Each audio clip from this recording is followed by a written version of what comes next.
Alléluia, bonsoir mes frères et sœurs, j'espère que vous allez bien.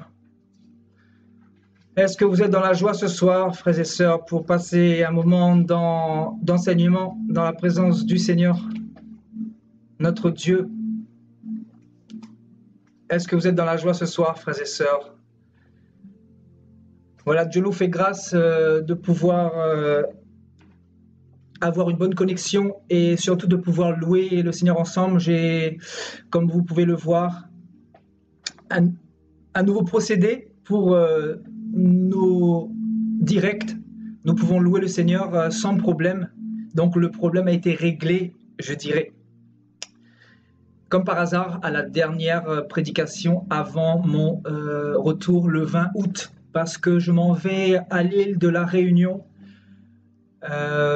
Ça sera dimanche, donc du 15 juillet au 20 août, et nous reprendrons les exhortations, frères et sœurs, à partir du 20 août. Bien évidemment, à l'île de la Réunion, je donnerai des messages parce que le Seigneur m'inspire et je vous donnerai un peu la pensée du Seigneur afin de nous maintenir dans ce réveil-là, parce que nous sommes ici pour ça, frères et sœurs. Donc le Seigneur me met à cœur de faire pas mal de belles choses pour la Réunion. J'ai déjà commandé pas mal de tracts, en tout 3000 environ, 3000 avec des évangiles, avec des idées comme ça que le Seigneur m'a données pour aller diffuser ça dans l'intérieur des terres, mais aussi sur le littoral. En fait, on va se laisser guider par Dieu. Je ne veux pas vraiment anticiper quoi que ce soit. Je me laisse guider. En tout cas, il y a environ 15 kilos de prospectus et d'évangiles, de Bible et tout ça qui partent pour l'île de la Réunion. Donc, c'était juste un petit peu pour vous donner un petit peu la température pour mon île, quoi, mon île natale notamment. Donc, ça me donne beaucoup d'émotion de pouvoir apporter la parole, notamment à l'endroit où je suis né. Amen. Nous sommes sur une petite île d'environ 800 000 habitants. Donc, il y a beaucoup de travail à faire, beaucoup de religions, beaucoup de démons, beaucoup de péchés, beaucoup d'ignorance, beaucoup d'aveuglement. Et nous étions aussi de cela, frères et sœurs, hier, aveuglés. Et le Seigneur nous fait grâce d'avoir sorti d'Égypte, et il nous a formés, et il nous a façonnés, et il nous a brisés, et maintenant il nous envoie aussi pour aller dans notre propre patrie, comme bien évidemment les apôtres devaient d'abord passer par la Samarie, par Jérusalem, pour aller dans les nations. Donc amen, alléluia, c'est ça le Seigneur. Et vraiment, je suis beaucoup réjoui de cette mission que le Seigneur me donne. Donc on va mélanger ça entre vacances, bien évidemment, parce que ma famille est là-bas, et bien évidemment pour moi les vacances c'est dans la présence de Dieu toujours. C'est-à-dire les vacances, ce n'est pas selon les hommes du monde, mais c'est selon le Seigneur, pour pouvoir toujours être connecté avec lui, parce que le Seigneur disait dans Jean 15, si vous n'êtes pas attaché à moi, vous ne pouvez pas porter du fruit. Donc nous devons rester connectés à lui, parce que le Seigneur en réalité habite dans nos cœurs, et nous transportons le Seigneur avec nous, c'est-à-dire son Esprit Saint. La Bible dit que nous sommes les temples du Seigneur. Nous sommes une habitation de Dieu en esprit. Alléluia. Donc, je vais bénir le Seigneur avant de commencer, et je crois que le Seigneur va beaucoup nous encourager ce soir par ce thème que Dieu m'a mis à cœur de le faire. Je n'étais pas obligé de le faire, mais je vous dis, je le fais avec amour, parce que j'aime le Seigneur et j'aime sa parole, et je veux que son peuple soit vraiment instruit, enseigné, préparé, exhorté, afin de se préparer à toute éventualité du retour du Seigneur. Alléluia. Père, au nom de Jésus-Christ, je te bénis, je te rends grâce. Merci, Papa, pour ton amour, ta présence, ta fidélité. Merci pour ta force, Papa, qui agit en nous, Seigneur. Seigneur, c'est toi, Papa, qui fais cette œuvre. Seigneur, nous portons ce grand trésor dans des vases de terre, afin que toute cette gloire, cette puissance soit attribuée à toi, parce que, Seigneur, tu es le seul qui est éternel. Nous ne sommes que de la poussière, et nous retournerons poussière. Mais nous savons que tu nous as racheté de nouvelles manières de vivre et de penser et d'agir et d'opérer dans ce monde. Nous voulons, Père, nous soumettre à toi, Papa, te demander pardon, Seigneur, Seigneur. Avec mes frères, nous nous joignons pour te demander pardon d'un même cœur, d'une même âme, d'un même esprit, Seigneur, pour reconnaître que, Seigneur, aucun homme n'est juste sur cette terre. Nous avons tous besoin de toi, Seigneur, parce que sans toi, nous sommes perdus et nous avons besoin, Père, d'être connectés à toi, d'être ne pas te souvenir de nos faiblesses, de nos tentations, d'être ne pas te souvenir de nos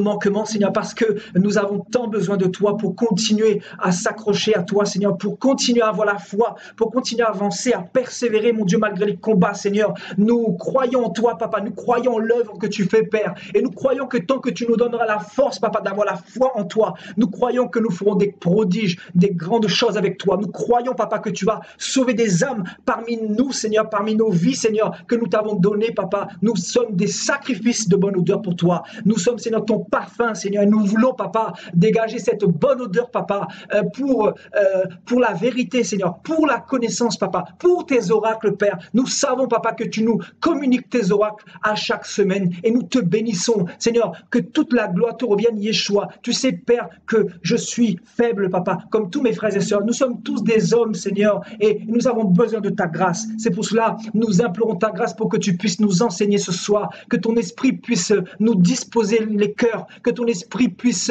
nous garder, garde nos pensées, garde nos cœurs. Viens, Seigneur, ancrer cette parole dans nos cœurs. Nous implorons ta grâce, Père. Merci, Papa, pour toutes tes légions d'anges, Père, qui sont dans ce lieu, qui sont autour de mes frères et sœurs. Merci, mon Dieu, de lier toutes les œuvres du diable qui sont en train de se faire contre cette soirée. Nous voulons, Père éternel, anéantir tous les projets de l'ennemi en ce moment même. Au nom de Jésus-Christ, nous déclarons, Papa, le salut. Nous déclarons la connaissance. Nous déclarons ton réveil encore ce soir. Nous déclarons que les chaînes vont se briser. Nous déclarons que tes âmes vont être encore délivrées ce soir, Père, à travers la parole, à travers la prière finale que nous ferons à la fin, Seigneur. Nous sommes ici pour toi, Père, alors que toute la gloire te revienne. Nous te prions, nous te bénissons. Toi, le roi des rois, le tout-puissant, l'alpha et l'oméga, le commencement et la fin, le premier et le dernier en toutes choses, Père. Toi qui es le Dieu du temps et des circonstances. Nous sommes ici pour toi, Père, pour te rencontrer à nouveau, pour, Seigneur, te connaître davantage, pour avoir quelque chose de toi ce soir, Père. Alors donne à nos cœurs d'être disposés pour saisir ce que tu veux nous apporter ce soir.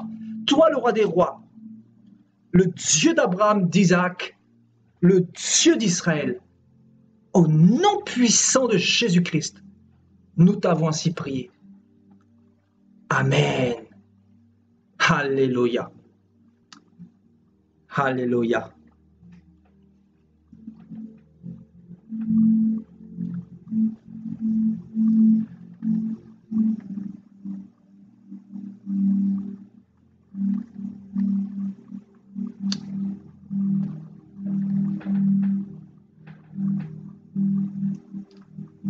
Alléluia. Gloire à Dieu. Gloire à notre Seigneur et Sauveur, Jésus-Christ de Nazareth, qui nous fait la grâce, le privilège, l'opportunité de pouvoir recevoir la pensée qu'il nous a donnée. Alléluia. Gloire à Dieu. Gloire à Dieu. Soyez les bienvenus encore, frères et sœurs.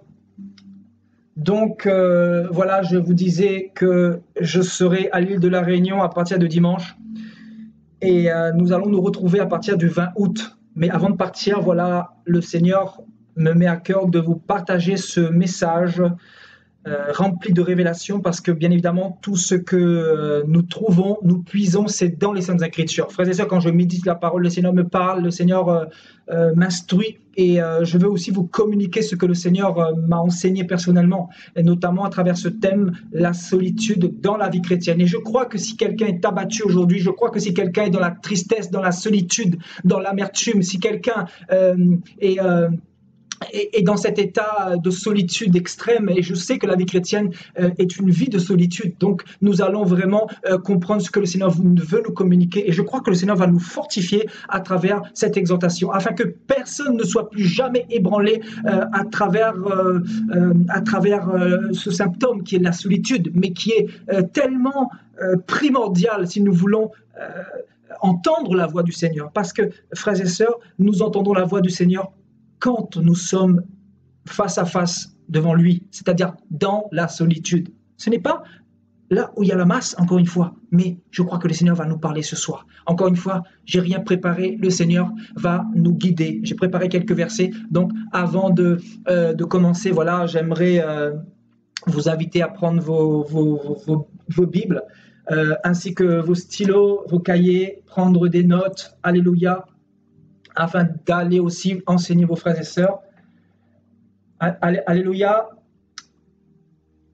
Donc voilà, nous sommes le jeudi 12 juillet 2018 et je vous invite à prendre vos Bibles dans Jérémie chapitre 15.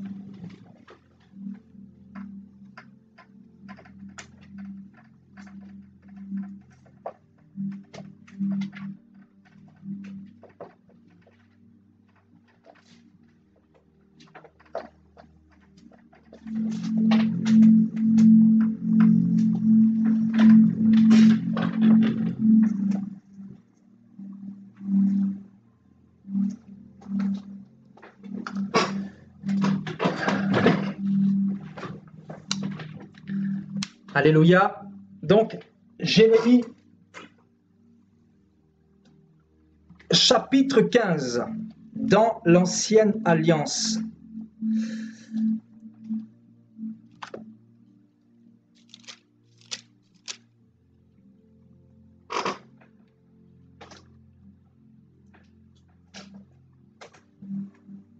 Alléluia, si vous y êtes.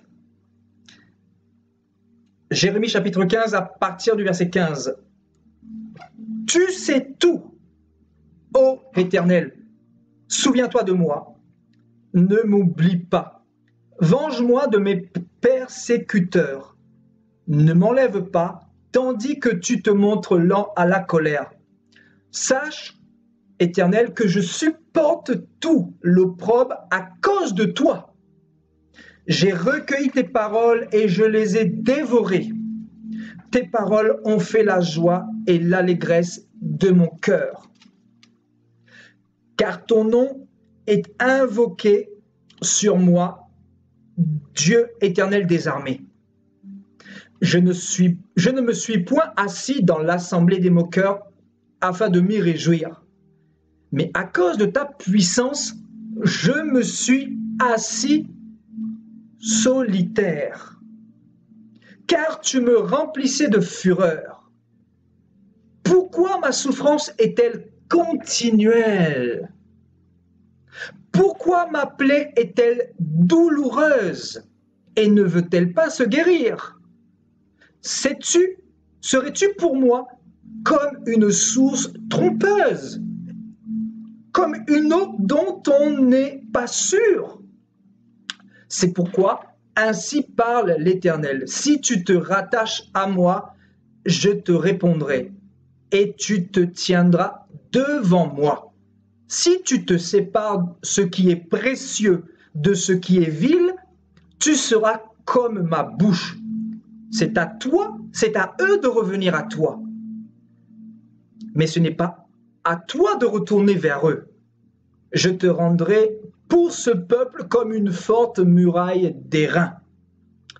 Ils te feront la guerre, mais ils ne te vaincront pas, car je serai avec toi pour te délivrer et te sauver, dit l'Éternel. Je te délivrerai de la main des méchants, je te sauverai de la main des violents. Alléluia, gloire à Dieu. Alléluia. Nous savons que le Seigneur a utilisé le prophète Jérémie notamment pour aller avertir son peuple d'Israël, parce que Israël était tombé à côté de la plaque. C'est-à-dire Israël était dans la corruption la plus totale. Israël s'était détourné des lois de Dieu. Donc le Seigneur va susciter un certain nombre de prophètes ainsi que Jérémie. Et Jérémie a été une lampe pour éclairer Israël, pour ramener Israël à la raison. Parce que Israël faisait profession de connaître Dieu, mais Israël reniait Dieu par ses œuvres. Israël était devenu meurtrier idolâtre. Israël était dans la convoitise. Israël était en train de s'égarer d'un égarement vraiment extrême. Et le Seigneur va envoyer des prophètes pour les avertir que s'ils ne se détournaient pas de leur mauvaise voie, qu'ils allaient les frapper, frères et sœurs. Donc Dieu va utiliser notamment Jérémie pour les avertir. Et là, ici, Jérémie va s'adresser à Dieu et il va faire part de ses souffrances.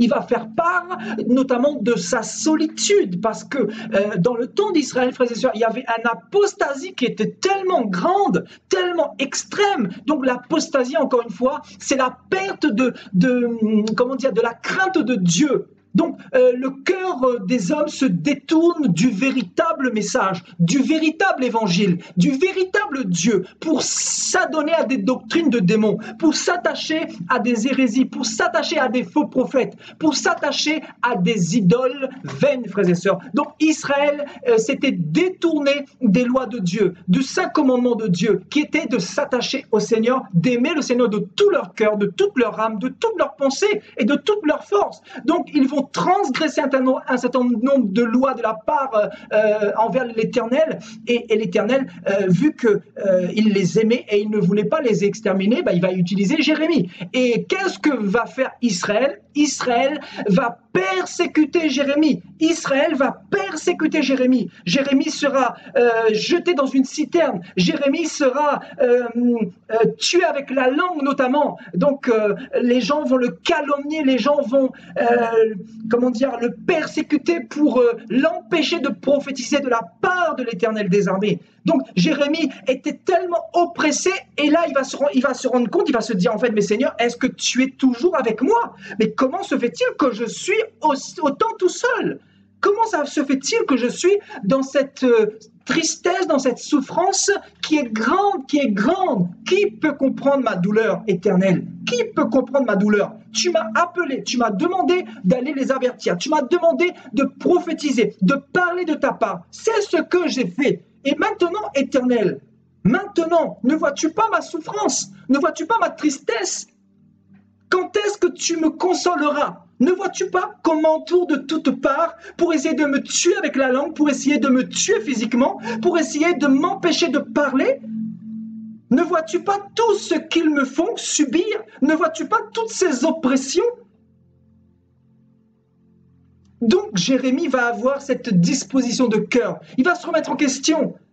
Jérémie était juste. Jérémie n'était pas un homme pécheur parmi les fils d'Israël. Il était juste. Donc il va poser la question au Seigneur, mais pourquoi tous ces combats? Pourquoi toute cette solitude? Il va dire, voyez, au verset 15, « Toi, Éternel, tu sais tout. Tu sais tout. Tu sais tout ce que je vis. Tu sais tout ce que je traverse. Tu vois tout. Mais pourtant, tu laisses les choses se faire. » Donc Jérémie, en fait, voulait avoir une discussion face à face avec son Créateur. Mais pourquoi permets-tu toute cette souffrance? Pourquoi permets-tu toute cette solitude?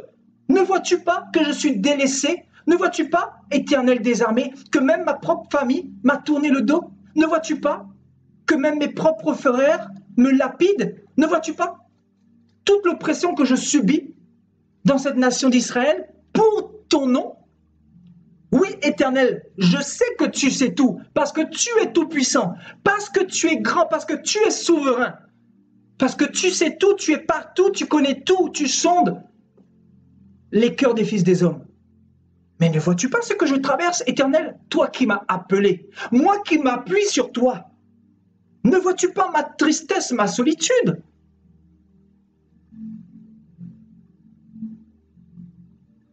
Et il va dire, souviens-toi de moi, ne m'oublie pas, venge-moi de mes persécuteurs. Et il va dire, sache que je supporte la persécution ou l'opprobre à cause de toi.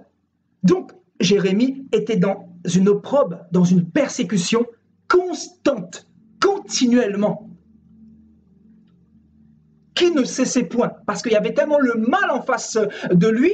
Donc, bien évidemment, Satan voulait aussi embarquer Jérémie dans ce tourbillon de folie, mais Jérémie, qui a été oint par Dieu, qui avait reçu le Saint-Esprit, Dieu voulait le protéger aussi. Dieu voulait justement l'isoler. Waouh!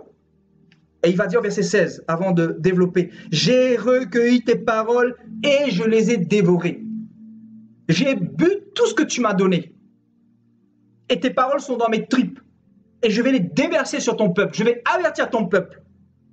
Tes paroles ont fait la joie et l'allégresse de mon cœur. » Donc il reconnaît que la parole de Dieu réjouissait son cœur, guérissait son âme. Alléluia, on continue. « Car ton nom est invoqué sur moi, Éternel Dieu des armées. » Et il va dire au verset 17, « Je ne me suis point assis dans l'assemblée des moqueurs afin de m'y réjouir. » En fait, là, il va essayer de se justifier, de dire au Seigneur, « Oui, tu permets tellement de choses difficiles, mais pourtant, je ne me suis pas assis avec les pécheurs d'Israël. Mais à cause de ta puissance, je me suis assis solitaire. »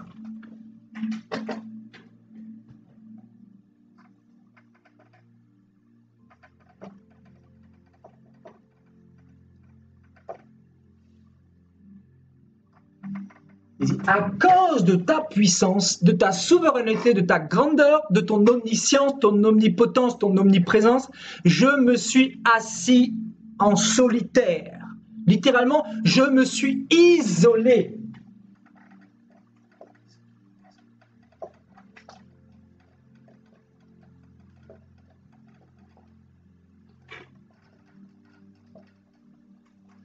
Donc, je me suis assis solitaire et je ne me suis point assis dans l'assemblée des moqueurs. Mais en réalité, frères et sœurs, Jérémie ne savait pas que c'était l'Éternel qui était en train de l'isoler, afin qu'il ne boive pas à cette coupe enivrante que Israël était en train de boire de cette grande prostituée qui souille les nations, cette grande prostituée de Apocalypse 16, frères et sœurs. Voyez, Apocalypse 17. Donc, Jérémie ne savait pas que c'était l'Éternel qui permettait la persécution, qui permettait son isolement. Pourquoi l'isolement? Pour qu'il puisse être dirigé par le Seigneur.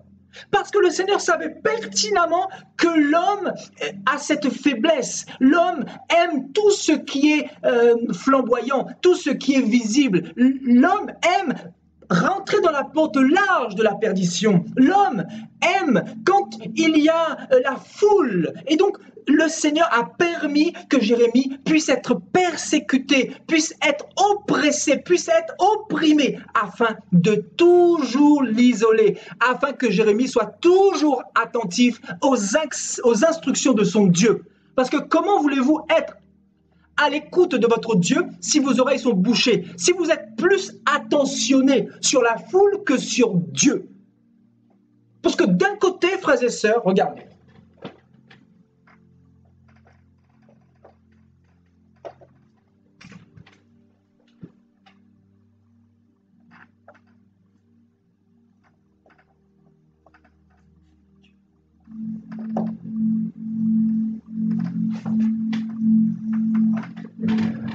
donc Dieu va isoler. Voyez, l'isolement c'est quoi également? C'est la protection. L'isolement est égal protection, frères et sœurs. Amen.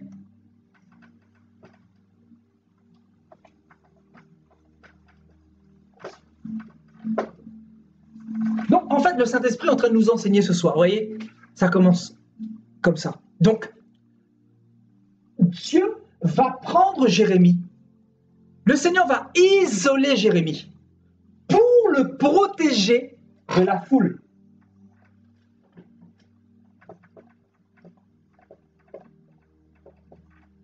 D'Israël qui était tombé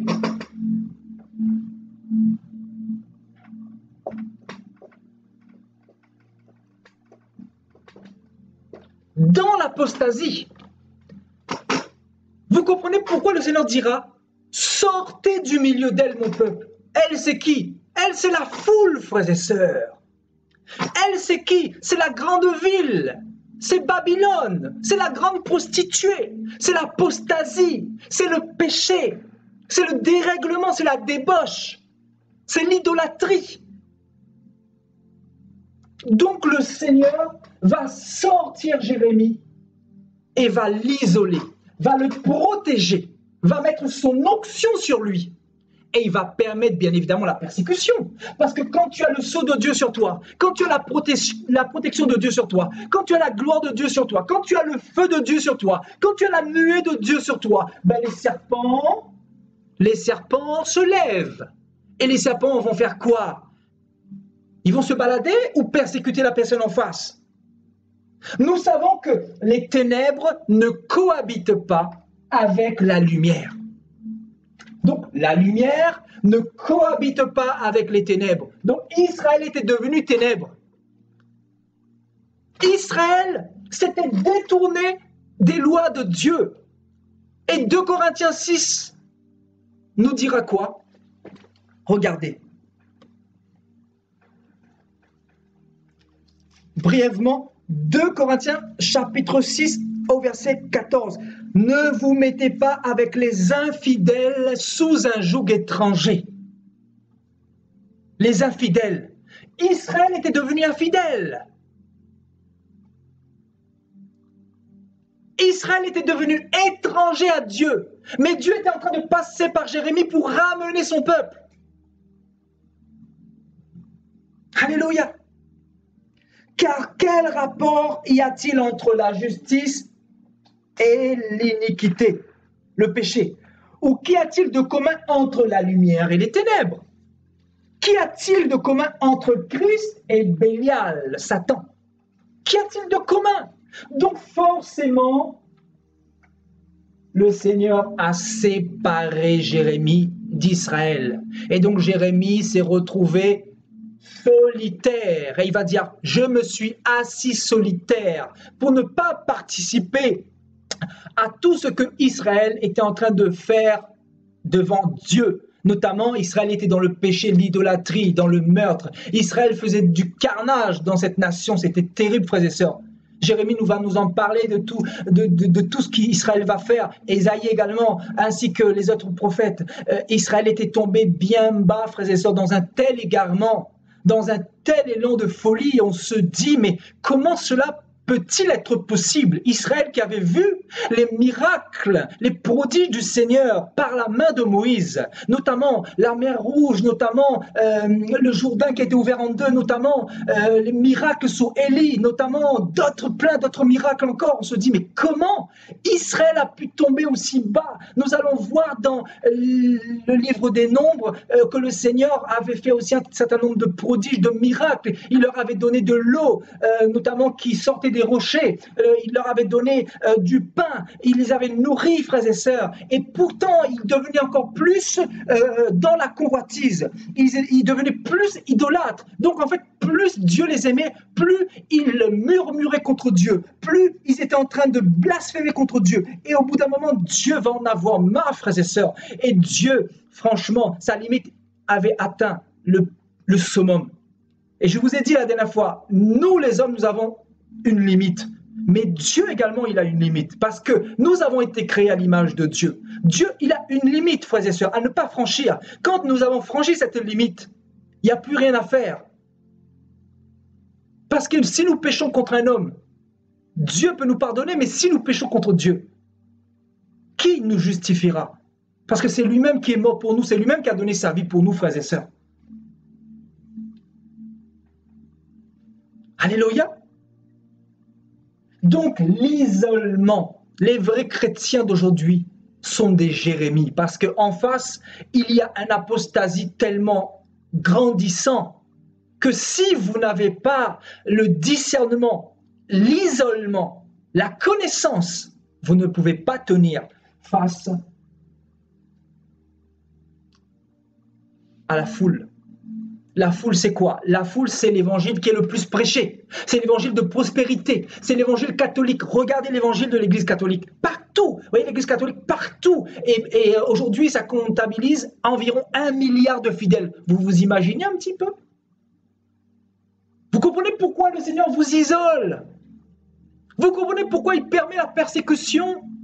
Pour que vous puissiez vous attacher à lui comme Jérémie. Jérémie ne pouvait ni aller à droite, ni aller à gauche, ni aller devant, ni aller derrière, ni aller en bas, ni aller en haut. Il s'est dit, mais où vais-je aller?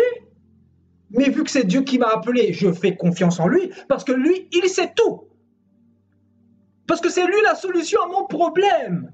Parce que ce n'est pas le prophète Élie la solution à mon problème. Parce que ce n'est pas le bishop Hervé la solution à mon problème. Parce que ce n'est pas le pape François la solution à mon problème. Parce que ce n'est pas la Vierge Marie la solution à mon problème. Parce que ce n'est pas le petit Joseph de l'Église catholique qui sera la solution à mon problème. Parce que ce n'est pas ces pères spirituels qui seront la solution à mon problème. Il a compris que le seul qui pouvait le retirer de ses oppresseurs, de ses ennemis, c'était celui qu'il avait mandaté, celui qu'il avait isolé, celui qu'il avait établi, frères et sœurs. Et le Seigneur dira quoi plus bas, frères et sœurs? Il dira quoi? Ils te feront la guerre. Ils vont te faire la guerre parce que tu es protégé par Dieu. Parce que tu es oint par Dieu, parce que l'Esprit de Dieu est en toi. Frères et sœurs, vous devez savoir que celui qui a l'Esprit de Dieu, il va avoir des problèmes. Je suis passé à un autre niveau de compréhension. Le Seigneur m'emmène encore dans un autre niveau de compréhension. Parce que je me dis, mais Seigneur, tu permets tous les combats qui sont durs, éprouvants des fois. On a même l'impression que Dieu n'est plus avec nous. Et moi, ça m'est arrivé énormément. Je ne vous dis pas ce que je vis. Je ne vous dis pas ce que je traverse dans le ministère. Je ne vous dis pas. Parce qu'il y a des choses qui ne doivent pas se raconter. C'est entre moi et Dieu. Chacun a son propre combat avec le Seigneur. Chacun a ses propres attaques. Chacun a ses propres oppressions. Chacun a ses propres raisonnements. Chacun a sa propre vie. Mais combien de fois avec les combats, on commence à se remettre en question notre vie avec le Seigneur. On se dit, mais est-ce que le Seigneur est toujours avec nous? Pourquoi nous sommes tous seuls? Pourquoi nous souffrons à cause de toi, l'Éternel? Pourquoi tu permets cela? Jusqu'à quand la solitude, la tristesse? Jusqu'à quand l'oppression de la part de nos ennemis? Jusqu'à quand toutes ces injustices, ces méchancetés de la part des pharisiens? Jusqu'à quand toutes ces langues de bois, ces langues de vipères? Jusqu'à quand tous ces mensonges? Jusqu'à quand toutes ces calomnies? Jusqu'à quand les gens diront-ils que nous sommes dans des sectes? Mais jusqu'à quand? On se pose des questions. Jusqu'à quand? C'est pour cela que le Seigneur dira, celui qui persévérera jusqu'à la fin sera sauvé. Jusqu'à la fin. Pourquoi? Parce que dans ce monde-là, là, quand Dieu t'appelle là, tu vas subir des persécutions terribles. Et le Seigneur va t'isoler. Et si tu ne comprends pas cela, cela va devenir une pierre d'achoppement pour toi, mon ami. C'est pour ça que le Seigneur dira aux disciples, je vous dis ces choses-là, je vous avertis, afin que quand vous aurez des persécutions, cela ne soit pas une occasion de chute pour vous. Il va leur prévenir. Dans Jean 13, il va leur dire, je vous mets en garde afin que quand ces persécutions vont arriver, elles ne soient pas pour vous une occasion de chute. Parce que vous aurez des tribulations dans le monde. Le Seigneur dira dans Jean chapitre 16 au verset 33. Vous aurez des tribulations dans le monde, vous aurez des tribulations, des oppressions, vous aurez des moments de solitude où vous aurez l'impression que je ne suis plus avec vous. Mais prenez courage, mes enfants, parce que j'ai vaincu le monde. Parce que j'ai déjà tout accompli pour vous.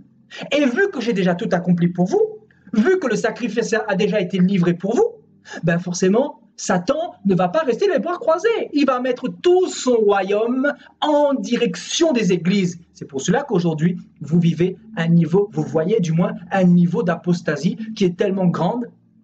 La folie au niveau des églises, la folie au niveau des prophètes, des pasteurs, des bishops. On se dit, mais jusqu'à où allons-nous aller comme ça? On se dit, mais où se trouve le Seigneur? Où se trouve sa parole? Où se trouvent les vrais enfants de Dieu? Où se trouvent les vrais prophètes de Dieu? Où se trouvent les vrais pasteurs? Où se trouvent les vrais chrétiens? Où se trouvent les vrais chrétiens qui s'isolent, qui ont été isolés par le Seigneur, qui ont compris la pensée de Dieu? Où se trouvent les vrais enfants de Dieu qui ont compris que c'est avec Yeshua qu'il faut avoir une relation? Satan a tellement mis dans le crâne des chrétiens qu'il fallait avoir une église, qu'il fallait être fidèle à une dénomination, à une assemblée locale, que les chrétiens sont attachés, les chrétiens sont enchaînés, les chrétiens sont livrés au pillage, les âmes sont persécutées, sont tuées, sont dépouillées, sont dépecées. Parce qu'il n'y a pas la connaissance. Parce que les chrétiens ne connaissent pas leur identité, parce que les chrétiens ne connaissent pas leur Dieu. Parce que les chrétiens ne savent pas que Dieu est un Dieu d'isolement, est un Dieu de solitude, qui nous met dans la solitude pour nous protéger. En fait, voilà, la solitude permet la protection. Pour ne pas que nous nous mélangions, parce que le mélange, encore une fois, Dieu n'est pas dans le mélange. Dieu n'est pas un Dieu de mélange. Le mélange, c'est qui? C'est Satan. Le paganisme, ce n'est pas Jésus. Le paganisme, c'est Satan. Dieu est en réalité saint, saint, saint, saint. Et il dira même en vérité, en vérité. Donc il est 100% la vérité. C'est-à-dire, il n'y a pas l'ombre d'un mensonge ou d'une contrefaçon. Ce n'est pas Jésus, ça. Jésus, ce n'est pas la contrefaçon. Jésus, c'est la vérité. Jésus, c'est la lumière. Jésus, c'est le chemin. Et dans la lumière, il n'y a pas de ténèbres, frères et sœurs. C'est pour cela que le Seigneur a isolé Jérémie. Et il a isolé plein d'autres. Souvenez-vous d'Élie. On fait un tour dans Romains. Romains, chapitre 10. Chapitre 10. Merci Seigneur. Chapitre 11. Romains, chapitre 11.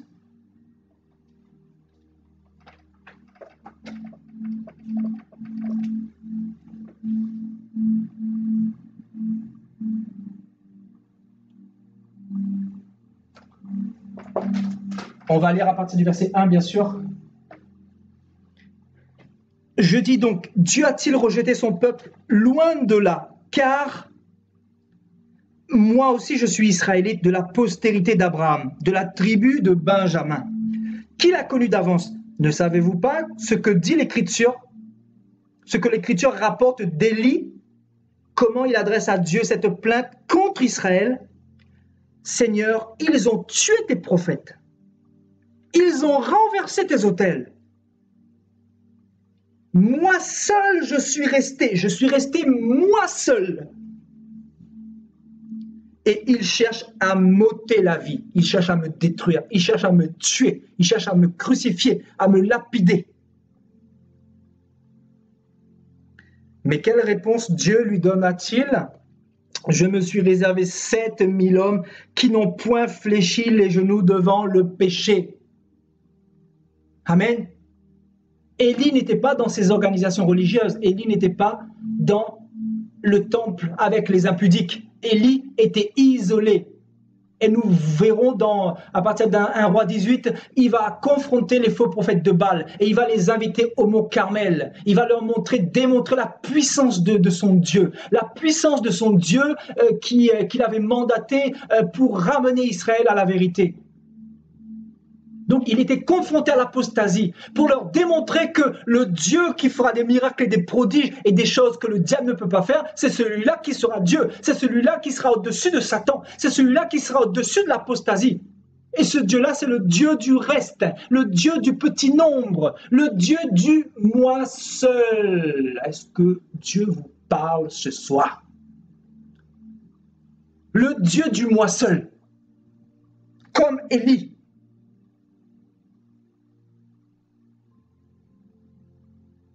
Je suis resté moi seul. Waouh!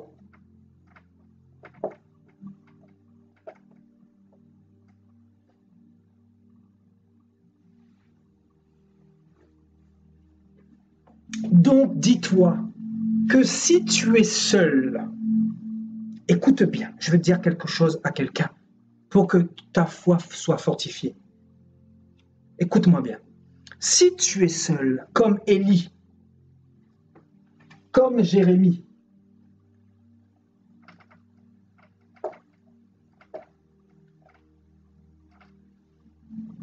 c'est parce que le Seigneur t'a réservé pour lui. Est-ce que tu comprends? Je me suis choisi un peuple, je me suis réservé un peuple qui n'a pas fléchi les genoux devant le péché, devant la cigarette, devant la tentation, devant l'orgueil, devant la méchanceté, devant l'iniquité, devant le vol, devant la fornication, devant la prostitution, devant Marie, devant les idoles, devant l'évangile de prospérité, devant l'évangile des hommes de Dieu. Je me suis réservé un peuple réservé. Donc dis-toi que si tu es seul comme Jérémie, comme Élie, c'est que Dieu t'a mis en réserve. Alléluia. Pourquoi Dieu enlève de plus en plus ses enfants des assemblées, frères et sœurs? Pourquoi Dieu enlève de plus en plus ses enfants des assemblées? Parce que ce reste-là est réservé, frères et sœurs.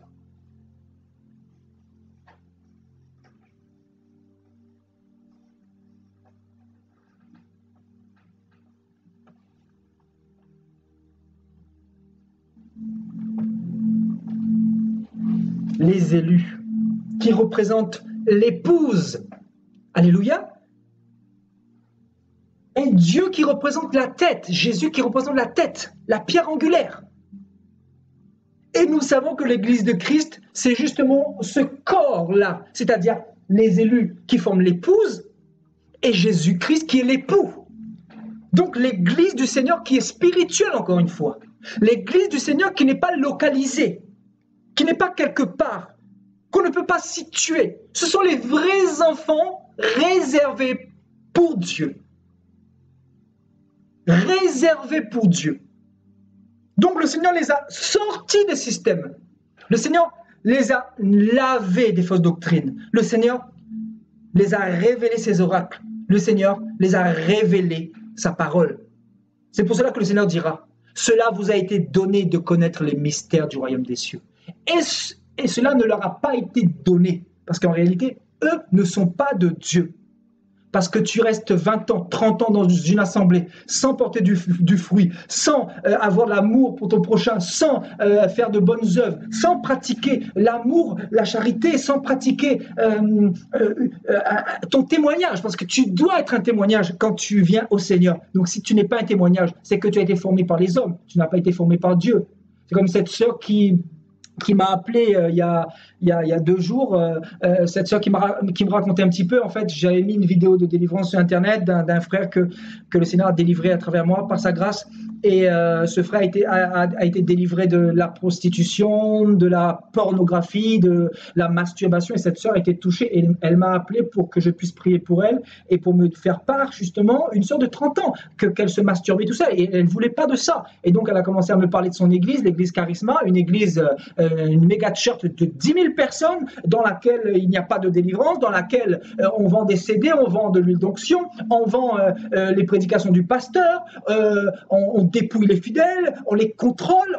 Elle m'a dit clairement, on les contrôle. C'est-à-dire, on les appelle, s'ils viennent pas à l'église, on leur dit que pourquoi vous n'êtes pas venus, vous avez une fiche de membre, vous êtes pucés en fait, vous n'avez plus votre liberté. Donc vous voyez ces églises-là qui vous emprisonnent et pourtant il n'y a pas, voilà, si ces églises-là venaient du Seigneur, si le Saint-Esprit était là-dedans, ces âmes-là ne seraient pas dans le péché, ne seraient pas captives. J'ai prié pour elle, elle a abandonné le péché, elle a demandé pardon et elle est repartie dans un nouveau départ. Et je l'ai enseigné que l'église du Seigneur, c'est dans la parole, c'est dans le secret, c'est qu'elle doit privilégier sa relation avec le Seigneur qu'avec le pasteur. Donc c'est quoi ces histoires-là? Il faut tout casser aujourd'hui. C'est l'apostasie, c'est la confusion, frères et sœurs. C'est pour ça que le Seigneur retire ses enfants. Vous voyez cette brebis-là du Seigneur, le Seigneur l'a retirée de là. Parce qu'elle a entendu la voix du Seigneur. Elle s'est dit dans son cœur, je ne veux plus rester dans ce péché-là. Le Seigneur était en train déjà de lui parler depuis un moment. Elle me disait que ça tiraillait dans son cœur, le Seigneur lui parlait fortement. Mais que, voilà, il fallait que cette vidéo arrive, cette vidéo de grâce, vous voyez, que le Seigneur a permis. Et quand elle a vu ça, elle m'a téléphoné. Je l'ai eu au téléphone, j'ai prié pour elle, je l'ai exhortée au moins 40 minutes. Et aujourd'hui, par la grâce de Dieu, elle a commencé un nouveau départ. Plus avec la culpabilité, mais avec la paix du Seigneur. Vous mettez des jougs sur les âmes du Seigneur, prétextant que c'est l'Église de Dieu, alors que la Bible nous dit que le Seigneur nous isole, que nous sommes les élus de Dieu, nous sommes l'épouse de Dieu, que Dieu prépare, que Dieu enlève de Babylone, que Dieu sépare de plus en plus de l'apostasie, parce que nous sommes, comment dire, le corps qui est spirituel, et Jésus qui est la tête. Donc l'Église du Seigneur n'est pas localisée à quelque part, frères et sœurs. Donc faut qu'on arrête de vous mentir, parce que c'est cet évangile qui est le plus prêché, voyez. Donc le Seigneur nous sépare, et vous savez combien de personnes ne connaissent pas cette réalité-là. Il y en a beaucoup qui ne connaissent pas. Beaucoup de faux prophètes ont dit à ces fidèles-là, venez à Jésus, vous serez bénis, vous serez joyeux, vous serez millionnaires. Vous voyez l'évangile qui se prêche, l'évangile luciférien, l'évangile démoniaque.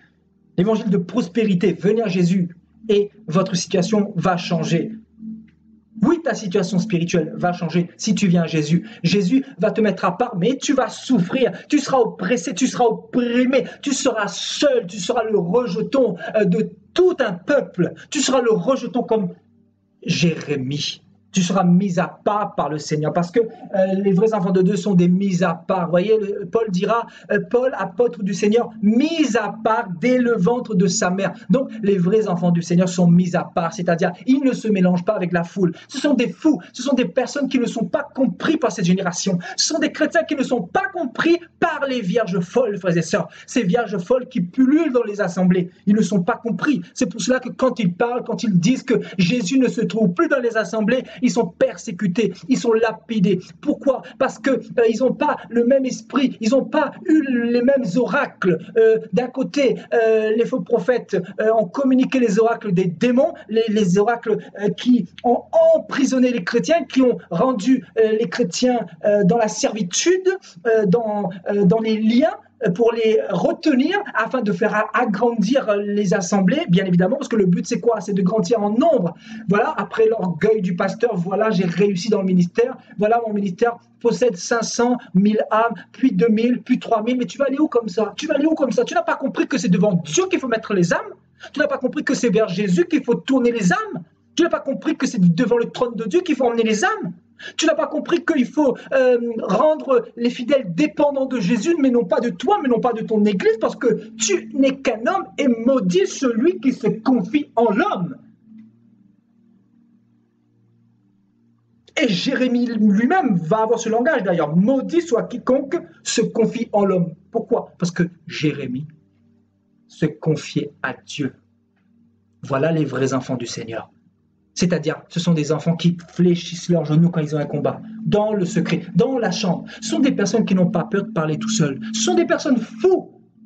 Pour suivre Dieu, il faut être fou. Il ne faut pas être charnel. Être spirituel, c'est la folie selon les hommes. Oui, la prédication de la croix, c'est une folie pour ceux qui périssent, mais une puissance de Dieu pour ceux qui sont sauvés. Les vrais enfants de Dieu, ce sont des fous, frères et sœurs. Nous sommes des fous. C'est pour ça que Dieu nous utilise des fois d'une manière extraordinaire à faire des grandes choses, même des miracles que les païens ne comprennent pas, même les religieux ne comprennent pas, parce que nous sommes des fous. Pour être spirituel, il faut être fou. C'est pour ça que Paul dira à celui qui veut devenir sage qu'il devienne fou, afin qu'il soit sage. Parce que si tu es sage selon le monde, Dieu va bien te fracasser afin que tu reviennes à la raison. Parce que la sagesse devant Dieu, selon le monde, est une folie. Parce que les sages de ce monde, qui représentent tous ces pasteurs dans les églises, vous enseignent des hérésies, vous enseignent à vous attacher au bâtiment, vous enseignent à être inscrit sur un registre local, à être inscrit dans une assemblée, dans une dénomination. Mais on ne vous dit pas que vos noms doivent être inscrits là-haut, frères et sœurs. On est en train de vous fermer les portes du royaume des cieux. On est en train de vous empêcher de rentrer dans votre demeure céleste, frères et sœurs, parce qu'eux-mêmes, ils ne rentrent pas. Et le Seigneur disait cela. Pharisiens aveugles, hypocrites. Waouh! Waouh!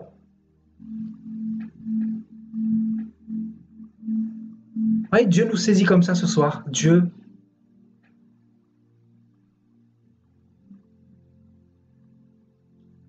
nous parle, Dieu nous met en garde, frères et sœurs. Les élus, c'est qui? Ce sont les vrais enfants de Dieu, les vrais qui mettent leur confiance en Jésus-Christ. Vous voyez, retournons dans Jérémie chapitre 15.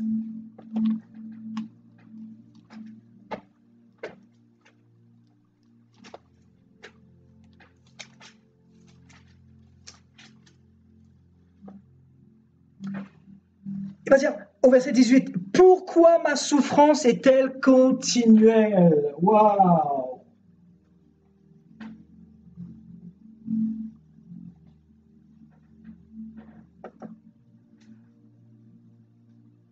C'est-à-dire, sa souffrance ne s'arrêtait jamais. C'est-à-dire, il n'avait pas la paix dans son cœur parce qu'il avait des persécutions. Et je pense que Dieu me parle également. Parce que quand on est persécuté, on n'a pas la paix, frères et sœurs. De temps en temps, ça nous arrive. Des fois, on est persécuté, on a la paix parce qu'on sait que Dieu est avec nous. Mais des fois, quand nous sommes faibles, il y a des jours qui sont mieux que d'autres. Mais il y a des jours qui sont aussi mal que d'autres. Chaque jour suffit à sa peine, disait Paul. Chaque jour suffit à sa peine. Donc, si vous tombez sous un mauvais jour, ou vous avez peut-être été faible sur quelque chose, vous avez peut-être mal parlé, et maintenant Dieu va utiliser des faux prophètes, des faux chrétiens pour vous persécuter, pour vous dire que Dieu n'est pas avec vous, revenez dans l'église, etc. Si vous n'avez pas suffisamment d'attache, d'accroche, de connaissance par rapport au Seigneur, vous êtes mal barré, vous êtes fichu, vous êtes mort, vous retournez en arrière, et vous faites naufrage par rapport à la foi. Vous voyez, être chrétien, c'est souffrir continuellement. Continuellement. La souffrance, elle est continuelle. Elle n'est pas passagère. C'est ça l'évangile du Seigneur. Quel évangile vous a-t-on prêché, frères et sœurs? Vous voulez aller dans le royaume des cieux? Je ne sais pas ce que tu traverses en ce moment, mon frère, ma sœur. Je ne sais pas quel est ton problème. Toi seul connais ton problème. Je ne sais pas si peut-être tu es possédé, peut-être tu as une maladie, peut-être tu traverses une épreuve. Qu'est-ce que tu traverses en ce moment? Dis-toi que le Seigneur permet ta situation. Dis-toi que tu dois rester accroché à lui. Dis-toi que Dieu ne t'a pas abandonné. Mais dis-toi que Dieu est en train de te façonner pour t'emmener quelque part. Dis-toi que Dieu sait toutes choses. Jérémie dit, toi Seigneur, tu sais toutes choses. Voilà le langage des vrais enfants de Dieu. Ils ne baissent pas les bras. Ils ne vont pas calomnier leurs frères sous prétexte qu'ils souffrent. Ils ne vont pas demander aux autres de porter leur fardeau parce que les autres aussi portent leur fardeau. Au contraire, nous allons prier les uns pour les autres. Mais la Bible dit, Paul dira que chacun portera sa propre charge. Parce que nous souffrons tous, frères et sœurs, de manière différente. Et les vrais serviteurs de Dieu, je parle des vrais chrétiens. Amen, je parle des vrais chrétiens qui ont le Saint-Esprit. Ils souffrent tous de différentes manières, frères et sœurs. La souffrance qui est constante, qui revient, ça part, ça revient, ça part, ça revient. Pourquoi? Parce qu'il y a quelque chose en toi qui dérange. Il y a quelque chose en toi qui est comme un aimant. Tu attires les problèmes, tu attires les persécutions, tu attires les outrages, tu attires les lapidations, tu attires les langues de bois, tu attires les mensonges. Pourquoi? Parce que tu as l'Esprit de Dieu, parce que tu as la marque de Dieu, parce que tu as été marqué par le sceau de Dieu avant la fondation du monde. Donc Satan va tout faire pour t'empêcher d'aller jusqu'au bout. Et c'est comme cela qu'il fait. C'est par la persécution. Et beaucoup ne vont pas jusqu'au bout, beaucoup craquent. Je vous dis, frères et sœurs, si je n'étais pas attaché au Seigneur suffisamment, je vous dis, ça fait longtemps que j'aurais craqué. Ça fait très très longtemps, frères et sœurs. Je vous dis, il faut avoir le front comme du roc. Regardez ce que le Seigneur dit à Jérémie. Je te rendrai pour ce peuple comme une muraille d'airain. Waouh! Comme une muraille d'airain. Une muraille inébranlable par rapport aux persécutions, parce qu'ils sont nombreux en face. Hein. Ils sont nombreux. Ils sont beaucoup. Et ils vont se liguer. On nous dit que Hérode et Pilate, d'ennemis qu'ils étaient, ils sont devenus limite amis pour se liguer pour tuer Jésus-Christ. Vous vous imaginez? C'est-à-dire, on va se liguer contre vous. Tout le royaume de Satan, tous les serpents, tous les démons, tous les scorpions, toutes les races de vipères, toutes les dominations, toutes les principautés, tous les esprits méchants, tous les satanistes, les francs-maçons, les illuminés, ils vont se liguer contre toi, mon ami. Et ils vont te maudire, ils vont maudire ton nom. Ils vont vouloir te tuer, ils vont provoquer, ils vont parler de mort sur ta vie. Ils vont vouloir te haïr, ils vont vouloir t'exterminer. Ils vont faire de la sorcellerie, de la magie. Ils vont même envoyer des personnes pour te lapider, pour te crucifier, c'est-à-dire avec la langue, parce qu'ils ne peuvent pas te toucher en réalité. Mais ils ne pourront pas. Ils ne peuvent pas. Parce que celui qui est dans la main de Dieu, personne ne peut lui ravir de ses mains. Personne. Voyez, c'est pour cela que le Seigneur dira à Jérémie, ils te feront la guerre. Ils te feront la guerre. Tout le royaume de Satan, tout son royaume, ils te feront la guerre. Même tes propres frères, même ta propre mère, même ton propre père, même ton propre fils, s'il en avait à l'époque, je ne sais pas. Ils te feront la guerre. Parce que Satan va passer par toutes les portes possibles et inimaginables. Il va exploiter toutes les failles. Parce qu'il connaît tout, il est spirituel. Il connaît un certain nombre de choses, pas tout, mais il est spirituel. C'est-à-dire, il voit, il décèle qui est de Dieu, qui n'est pas de Dieu. Et celui qui n'est pas de Dieu, il va pousser cette personne, exercer le cœur de cette personne à persécuter les justes. C'est pour ça que les justes, les prophètes, les serviteurs de Dieu ont toujours été persécutés depuis la nuit des temps. Et surtout isolés par le Seigneur. Donc le Seigneur permet l'isolement. Le Seigneur permet que tu sois seul. Même si tu souffres, même si tu pleures, tu es sur le bon chemin. Donc arrête de te plaindre. Arrête de dire au Seigneur, que je ne veux plus souffrir. Parce que la souffrance, c'est pour t'emmener à la bénédiction. La Bible dit que le Seigneur s'est donné lui-même. Il a été mort à la croix. Il est descendu dans le séjour des morts. C'est pourquoi Jésus s'est humilié jusqu'à la mort. C'est pourquoi Dieu l'a souverainement élevé. Pourquoi? Parce qu'il s'est humilié. Parce qu'il s'est dépouillé. Parce qu'il a décidé d'être seul. Il a décidé d'affronter le péché. De venir tuer le péché. C'est pourquoi Dieu l'a souverainement élevé afin que, au nom de Jésus-Christ, tout genou fléchit dans les cieux, sous la terre, sur la terre en enfer. Pourquoi? Parce que Jésus a accepté la souffrance. C'est pour ça qu'il a été élevé. C'est pour cela qu'il a été élevé. La souffrance à travers la solitude, la souffrance à travers le désert, la souffrance à travers les faux frères. Même Paul, le nombre de souffrances que Paul a vécu, le nombre de persécutions que Paul a vécu, c'est tellement énorme. On ne pourrait pas le supporter, nous, les petits hommes que nous sommes. C'est impossible. Avec la force de Dieu, oui, bien sûr. Mais je vous dis, si vous n'avez pas le soutien de Dieu là, vous ne pouvez pas. C'est pour ça que Paul a été fortifié par Dieu. Le Seigneur parlait à Paul en vision. Il a même vu le ciel une fois. Il le dira dans 2 Corinthiens 11. Vous voyez, c'est pour ça qu'il va être fortifié. Il sera consolé. Mais je vous assure que les combats là, c'est ça, être chrétien. C'est ça, être chrétien. La souffrance, la persécution, les calomnies, la solitude. Le Seigneur t'isole. Il y a tellement de faux frères autour de toi, il y a tellement d'hypocrites, il y a tellement de vagabonds, il y a tellement de vipères qui veulent te descendre, qui veulent te tuer. Le Seigneur t'enlève de tous ces systèmes-là. Parce que si tu te souilles avec eux, ils vont tuer ton feu, ils vont éteindre ton feu, le feu de Dieu que tu as dans ton cœur. Ils vont éteindre le message qu'il y a dans ton cœur parce qu'en face, il y a une apostasie. Donc tu vas finir par t'habituer à ce message qui est le plus prêché. Et cela va devenir normal pour toi. Donc tu vas tu vas changer de camp.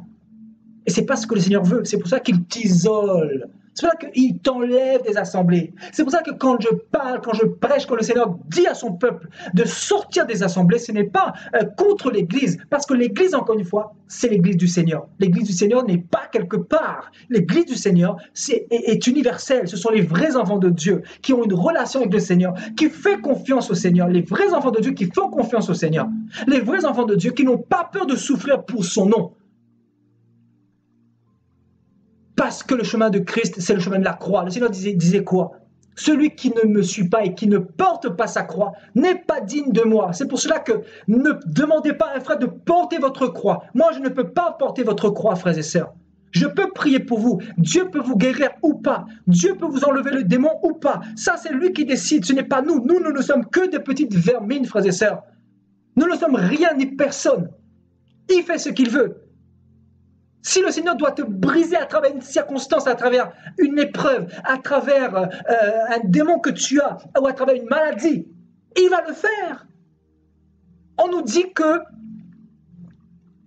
que Timothée avait des problèmes au niveau de son estomac, des indispositions. Le Seigneur aurait pu le guérir à travers Paul, le grand apôtre Paul. Pourquoi Timothée n'a pas été guéri? Parce que le Seigneur voulait l'enseigner quelque chose. Et on parle d'une autre personne que Dieu dira, j'ai laissé Trophime à Milet. Trophime, donc le prénom Trophime à Milet, c'est-à-dire la ville de Milet. Pourquoi? Parce que Trophime était en train de passer par l'école de Dieu. Paul a prié pour Trophime, mais Dieu n'a pas guéri Trophime. Pourquoi? Parce que Dieu était en train de faire passer Trophime par un enseignement. Et toi, qu'est-ce que le Seigneur est en train de t'enseigner aujourd'hui? Est-ce que tu es attentif à ce qu'il est en train de t'enseigner par rapport à la situation que tu traverses, par rapport au combat qu'il permet dans ta vie, par rapport aux calomnies, par rapport aux nombreuses incompréhensions que tu subis autour de toi? Est-ce que tu es suffisamment attentif à l'école du Seigneur? Parce que l'école du Seigneur, ce n'est pas le catéchisme, ce n'est pas la sorcellerie théologique, c'est dans le terrain, c'est sur le terrain du lundi au dimanche, c'est à travers ta propre vie, à travers tes propres épreuves, au travail, dans ta famille, le Seigneur va permettre un certain nombre de circonstances pour t'éprouver, pour voir si tu es suffisamment attaché à lui, pour voir si tu refuses de te souiller à Babylone, au péché, aux faux frères, à l'apostasie. Alléluia.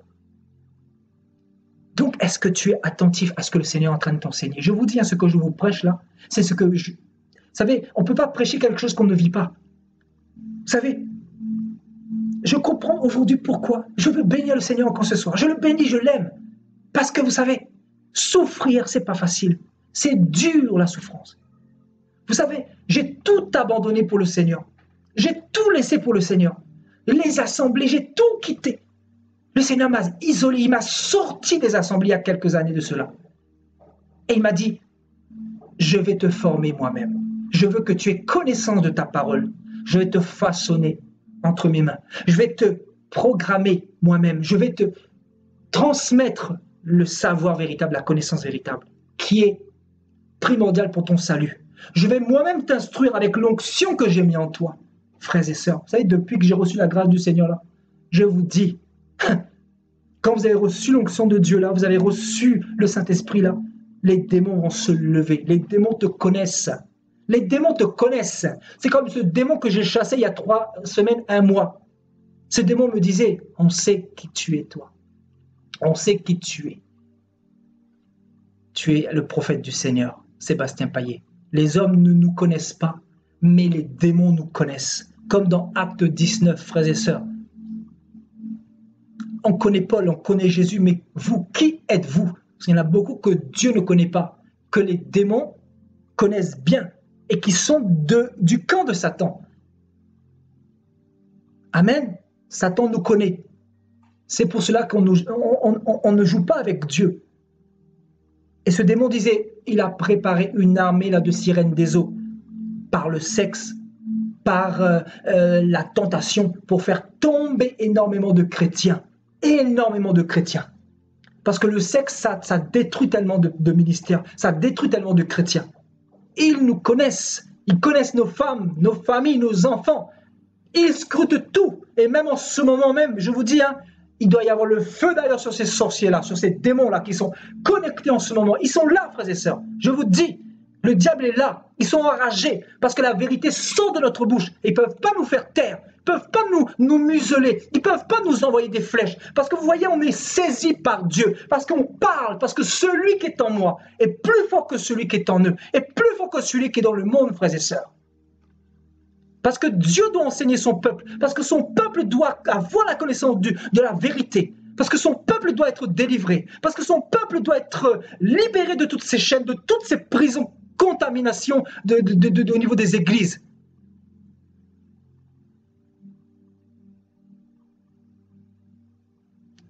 Alléluia.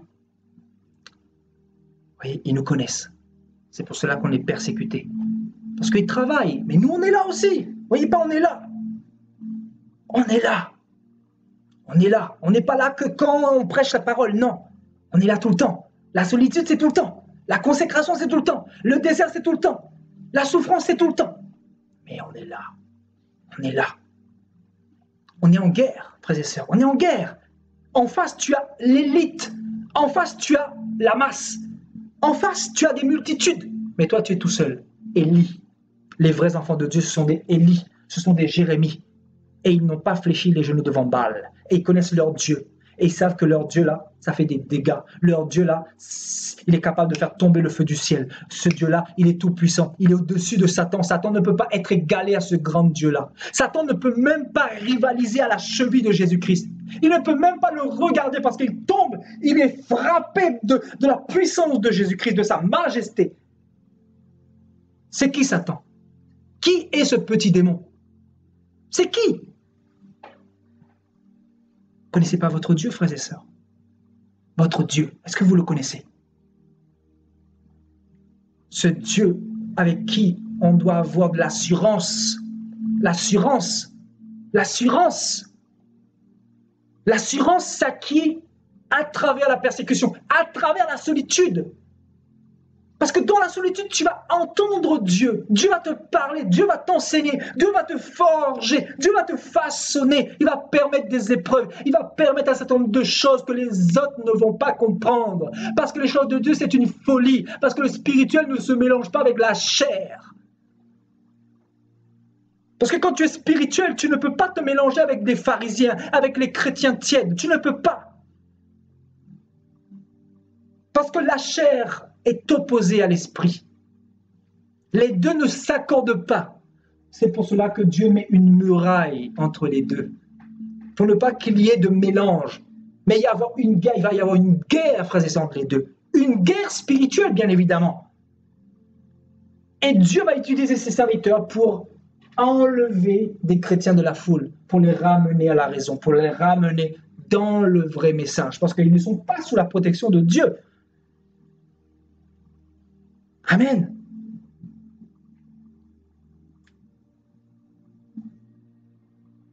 Alléluia.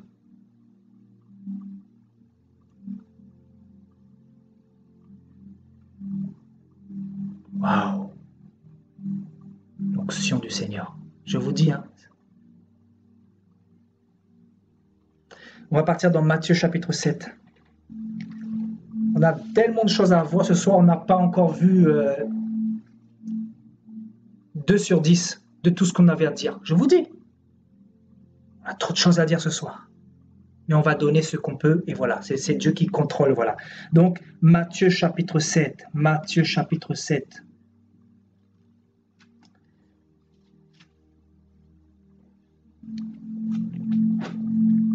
Au verset 13. Entrez par la porte étroite. La porte étroite, c'est la porte de la solitude.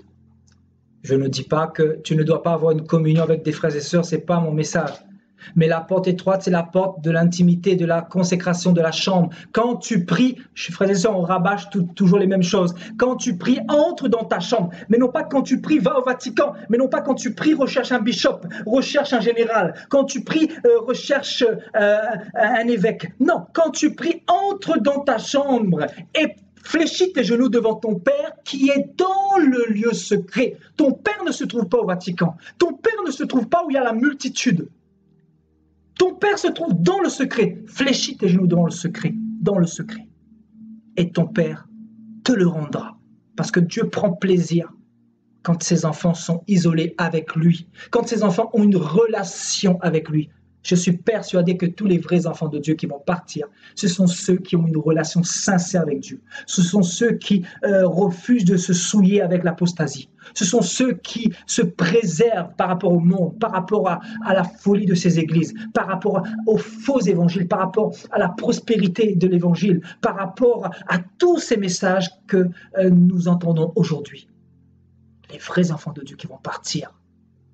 Rentrez par la porte étroite, car large est le chemin qui mène à la perdition. Large, le chemin est large. Vous voyez, Israël.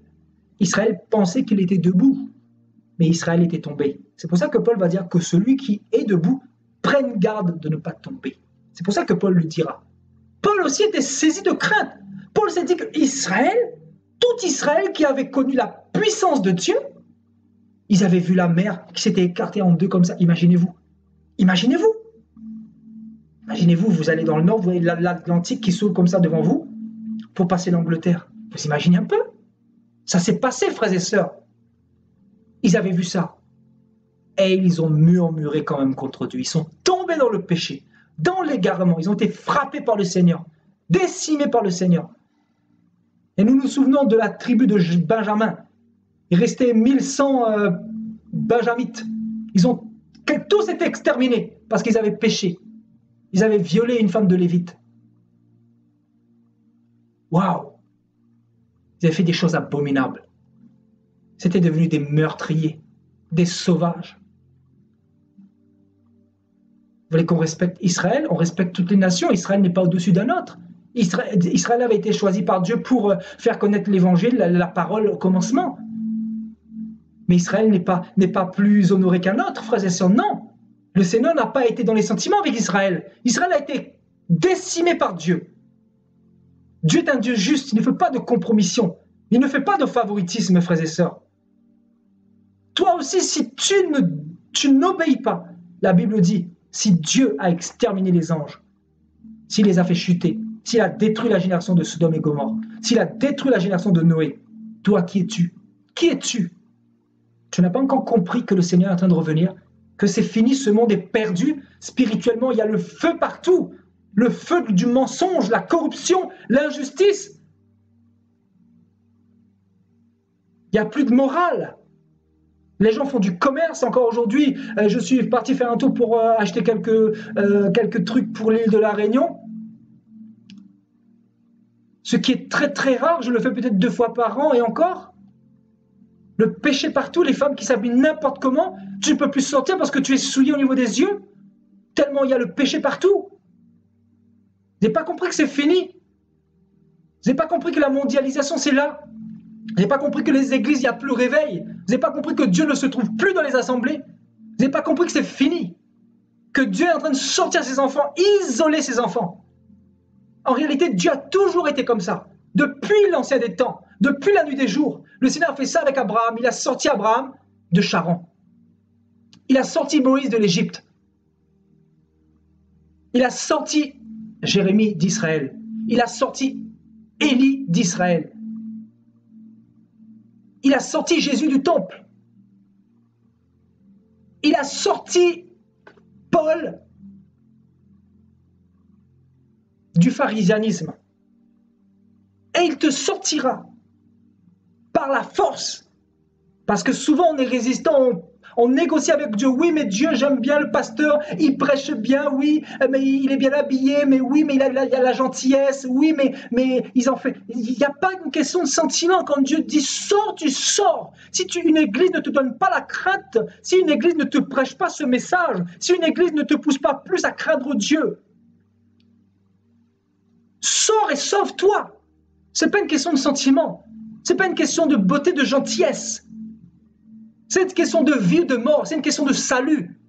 C'est une question de vie éternelle.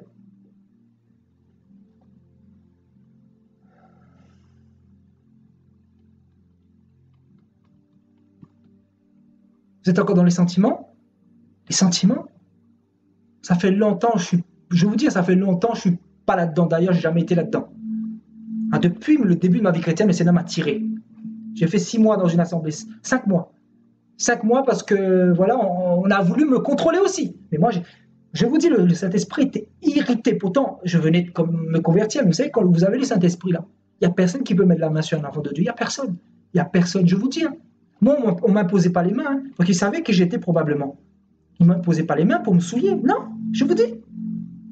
Pourquoi ils ne le faisaient pas? Parce que Dieu était au contrôle.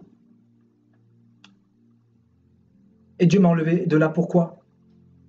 Pour aller justement délivrer ces personnes-là, ces personnes que beaucoup, que nous sommes, voilà, des personnes comme vous et moi, qui sont encore dans l'ignorance aujourd'hui, malheureusement. Vous voyez, entrez par la petite porte, car large est le chemin spacieux et la route qui mène à la perdition, et il y en a beaucoup qui entrent par là. Mais étroite est la porte, resserrez le chemin qui mène à la vie. Et il y en a peu qui les trouvent parce qu'ils n'ont pas compris l'œuvre du Seigneur. Ils n'ont pas compris le procédé du Seigneur. Ils n'ont pas compris comment Dieu procède. Pourtant, Dieu procède de la même manière depuis Genèse 3. Il sort ses enfants, il sort ses enfants. Il les emmène où? Il les emmène où? Il les emmène où, ses enfants?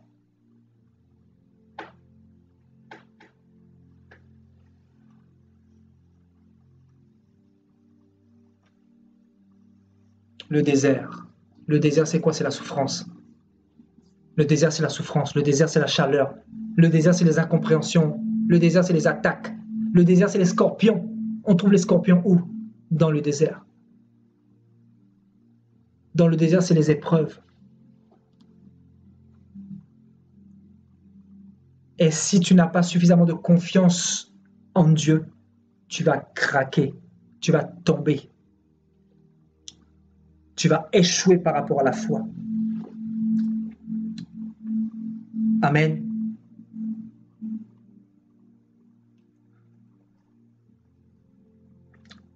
Alléluia.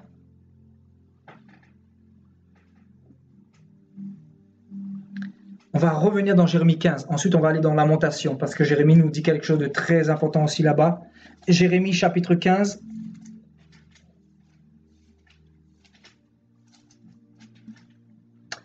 Au verset 19, c'est pourquoi ainsi parle l'Éternel, si tu te rattaches à moi,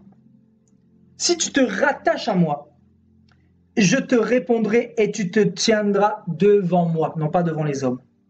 Si tu sépares ce qui est précieux de ce qui est vil, tu seras comme ma bouche, et c'est à eux de revenir à toi. Ce n'est pas à toi de revenir à eux, parce que toi, tu es dans la vérité. Oui, c'est vrai qu'ils vont te persécuter pour te faire taire, pour ne pas que tu parles, pour ne pas que tu dises la vérité, pour ne pas que tu prophétises. Mais reste à ta place, telle une sentinelle, pardon. Reste à ton positionnement. Tu es un enfant de Dieu. Tu dois connaître ton identité. Alléluia. On va partir dans Lamentation chapitre 3. C'est juste après le livre de Jérémie, pour ne pas trop vous perdre. Lamentation chapitre 3.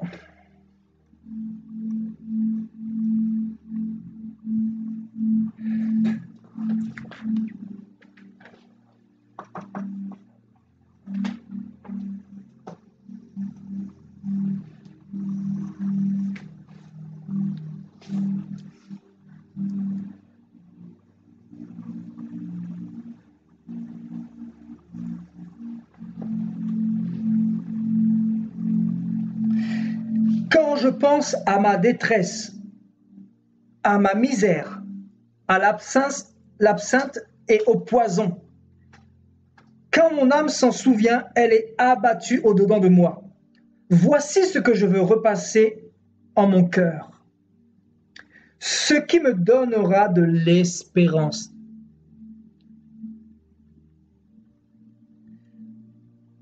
Il était tellement persécuté, Jérémie, il était tellement tiraillé de partout. Et il dira, voici ce qui me donnera de l'espérance.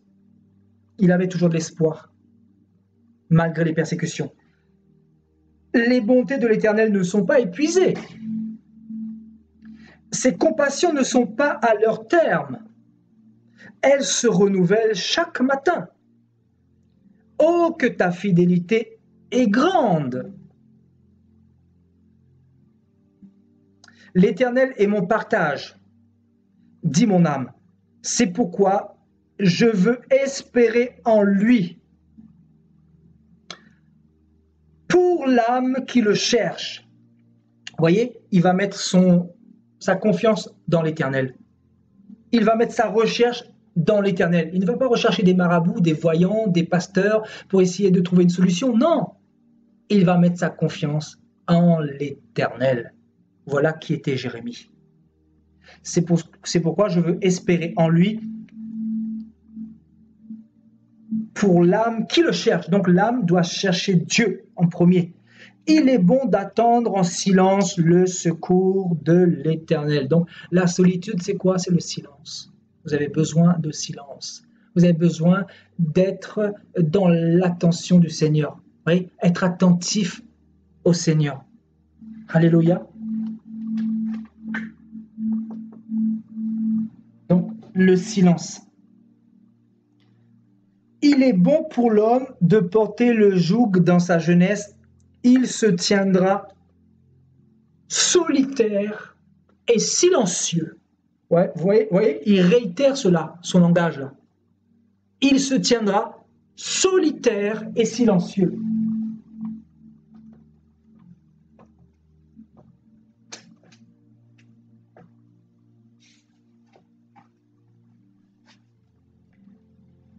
Et ça, c'est très fort. C'est très, très, très fort. Parce que quoi? Parce que quoi? Est-ce que vous avez la même chose qui est écrite dans vos Bibles que moi? Parce que quoi?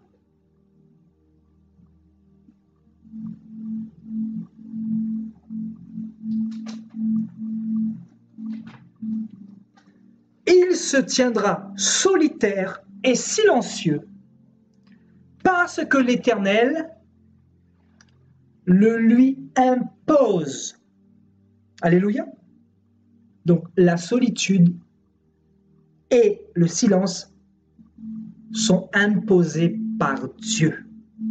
Amen.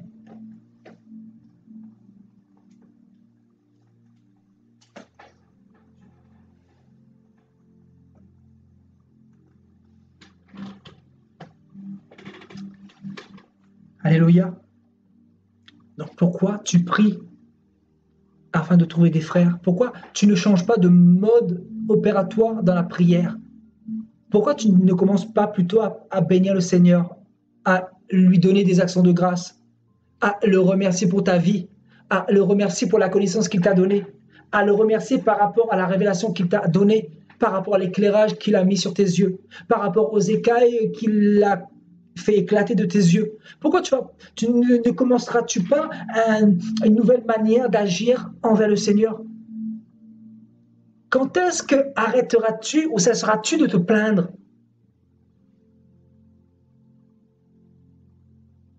Waouh, waouh, Jesus. Le Seigneur lui impose la solitude et le silence. Donc, mon ami, ce n'est pas à eux, écoutez-moi, c'est un enseignement pour tout le monde. Je vous dis, même moi, je vais aller à la Réunion, là. Je sais qu'il y en a beaucoup de païens, même dans ma famille. Mais le Seigneur dit quoi? Écoutez-moi bien. Le Seigneur dit quoi? C'est à eux de revenir à toi. Ce n'est pas à toi d'être influencé par eux, littéralement. Nous devons garder notre identité d'enfant de Dieu. Frères et sœurs, ça ne sera pas facile, je vous dis, ça ne sera pas facile.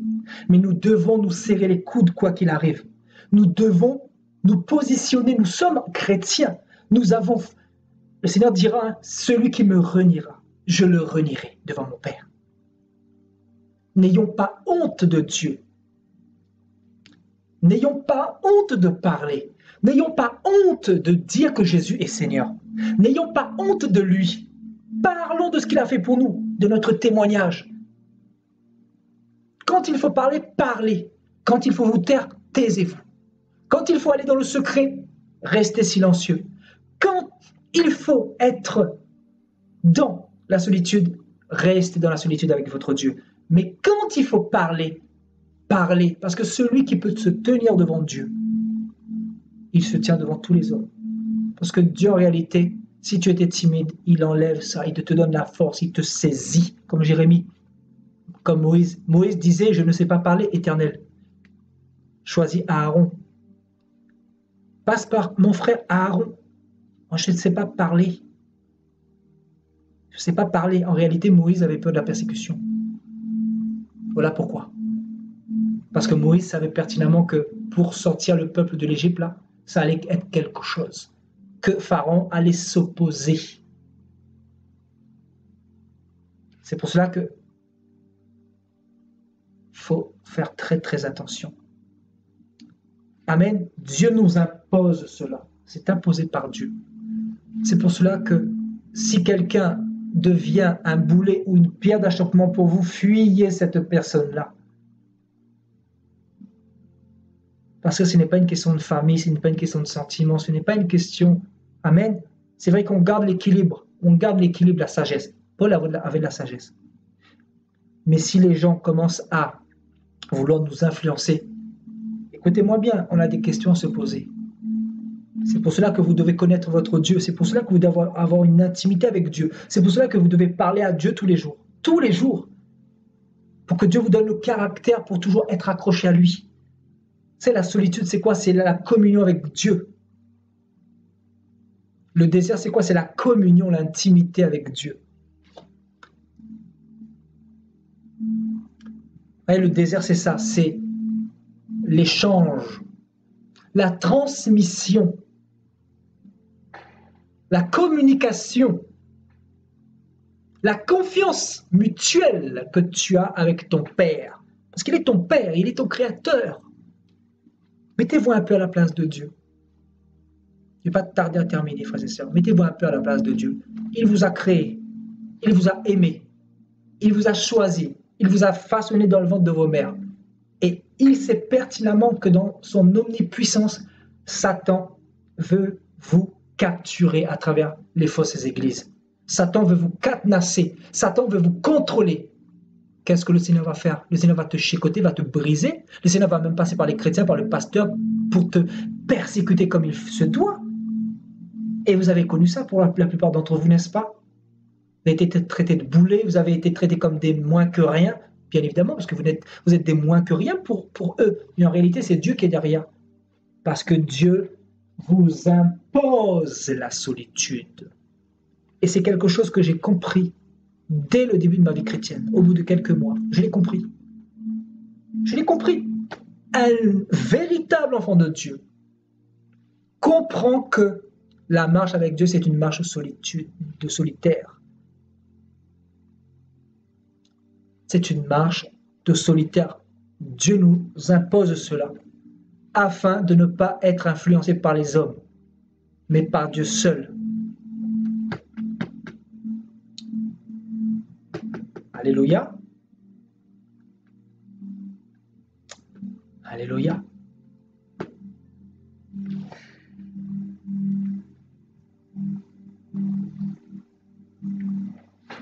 Il mettra sa bouche dans la poussière sans perdre toute espérance. Il présentera la joue à celui qui le frappe.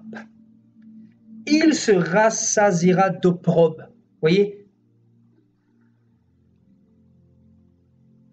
Il se rassasiera de persécution, d'opprobre. Car le Seigneur ne rejette pas à toujours. Mais lorsqu'il afflige ou qu'il permet la solitude, il a compassion selon sa grande miséricorde. Car ce n'est pas volontiers qu'il afflige, qu'il humilie, et qu'il afflige les enfants des hommes. Ce n'est pas volontiers qu'il le fait, mais il le fait pour notre bien. C'est ça qu'il faut comprendre. Le Seigneur le fait pour notre bien. Pour que, en n'importe quelle circonstance, nous puissions mettre notre confiance en lui. Parce que l'homme s'appuie tellement sur l'homme. Et ce n'est pas ce que Dieu veut. Dieu veut que nous nous appuyions sur lui. Il est invisible, nous ne le voyons pas. C'est ça la foi. C'est pour ça que le Seigneur dira, celui qui a la foi, plaît au Seigneur. Amen. La foi, c'est ça, frères et sœurs. Nous ferons un thème aussi sur la foi bientôt. Mais la foi, c'est ça. C'est s'appuyer sur un Dieu que tu ne connais pas. S'appuyer sur un Dieu que tu ne connais pas, c'est lui faire confiance, quoi qu'il arrive. Peu importe les serpents qui se lèvent contre toi, mon ami. Moi, je te dis mon cœur, mon état d'esprit là. Là, si je dois être dans une réunion de sorciers de Satan, je n'ai pas peur d'eux, je n'ai pas peur. Parce que s'ils n'ont pas réussi à me tuer dans le monde, et maintenant que je suis sanctifié par Dieu, maintenant que je suis seul, maintenant que je suis solitaire, maintenant que je me suis retiré de tous ces systèmes, tu penses que Satan peut s'approcher de moi? D'ailleurs, je leur donne le défi, essayez de rentrer là dans le secteur où je suis là. Là où je suis, dans la ville où je suis là, venez. Ils ont déjà essayé, vous croyez quoi? Ils ont probablement déjà essayé, tout le temps ils essaient. Venez. Vous allez rencontrer, écoutez-moi bien, vous allez rencontrer les grands papas. Vous allez rencontrer mon Créateur. Vous allez rencontrer le Seigneur Jésus-Christ. Venez. Venez. C'est pas de l'orgueil, hein. Je vous dis, c'est de l'assurance. Ça n'a rien à voir. Une sœur récemment me disait, j'ai eu un discours avec elle, elle commençait à me dire, oui, mais on dirait que tu étais un peu orgueilleux, tout ça. Je l'ai repris tout de suite. Hein. Orgueilleux? Tu ne me connais pas. Déjà, tu me juges. Et déjà, ce n'est pas de l'orgueil. Parce que je connais le Dieu que je sers, je connais l'assurance que j'ai, je connais l'humilité que le Seigneur me fait éprouver au quotidien. Donc toi qui me dis que je suis orgueilleux alors que tu me connais que depuis une semaine ou deux, non, c'est le monde à l'envers. Voilà, nous les enfants de Dieu, nous avons de l'assurance. Dieu connaît nos cœurs. On ne veut pas tromper Dieu, on est sincère avec lui. Mais je dis à tous ces serpents-là, à tous ces sorciers-là, levez-vous. Je sais que vous allez vous lever. Partout, de toute façon, vous n'allez jamais vous arrêter parce que vous êtes destinés à cela. Et par la suite pour le feu éternel. Malheureusement pour ceux qui ne vont pas se convertir. Mais levez-vous. Tant qu'on va rester attaché au Seigneur, écoutez-moi bien. Vous allez tourner. Vous allez maudire, haïr. Dieu va vous confondre. Et je sais que beaucoup sont là. Je sais qu'ils sont là. Je sais qu'il y en a qui nous surveillent. Ils connaissent tout, ils savent tout. On est là. On est là. Vous pensez qu'on prend des risques comme ça pour prêcher ce genre de message, pour dénoncer les œuvres du diable? Vous pensez qu'on se lève comme ça? Hein? Si Dieu ne nous garde pas, ne nous protège pas, en réalité, ce n'est pas nous qui prêchons, c'est Dieu, c'est le Saint-Esprit. En réalité, c'est lui qui fait tout. Nous, on est des vases, c'est tout. Nous, on est des instruments. Voilà, Seigneur, je t'ai donné ma vie, Jésus. Prends ma vie. Fais de moi ce que tu veux.